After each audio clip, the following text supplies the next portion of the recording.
शहरीकरण व वाढती कॉन्क्रीटची जंगले जरी असली तरी कल्याण डोंबिवली महानगरपालिकेने मोठ्या प्रमाणात वृक्षसंपदा जोपासली व वाढवली आहे. सन 2023-24च्या वृक्षगणनेमध्ये मनपा क्षेत्रातील वृक्षांची संख्या 7.25 लाखांपेक्षा जास्त झाली आहे, ज्यामध्ये 255 पेक्षा जास्त वृक्षांच्या जाती आढळल्यात आणि 2600 पेक्षा जास्त हेरिटेज ट्री आढळून आले आहेत.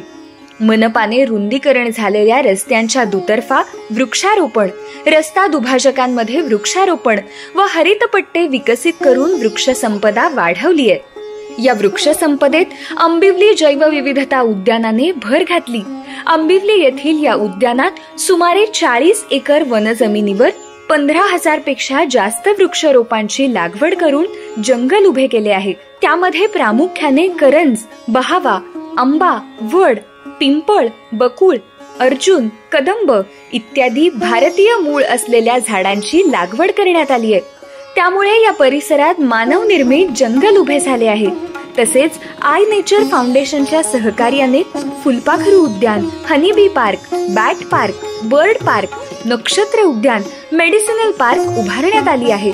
यामुळे जैवविविधतेस चालना मिळाली असून या ठिकाणी 101 प्रकारचे पक्षी, 5 उभयचर, 27 प्रकारचे सरपटणारे प्राणी, 159 प्रकारचे कीटक व 11 प्रकारचे सस्तन प्राणी आढळून आले आहेत. शहरातील महत्त्वाच्या पर्यटन स्थळांमध्ये या उद्यानाचा समावेश झाला आहे.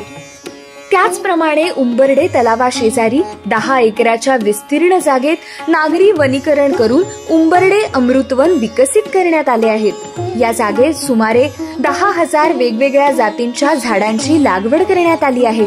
शेजारी उंबर्डे तलाव असल्यामुळे या वनीकरणाला विविध प्रकारच्या पक्ष्यांनी पसंती दिली आहे. त्यामुळे या ठिकाणी पक्षीप्रेमी वारंवार भेटी देतात. या वनामध्ये सुमारे 1200 मीटरचा सायकल ट्रॅक बनवला असल्यामुळे सायकल प्रेमी सुद्धा संध्याकाळच्या वेळी इथे फिरण्यासाठी येतात.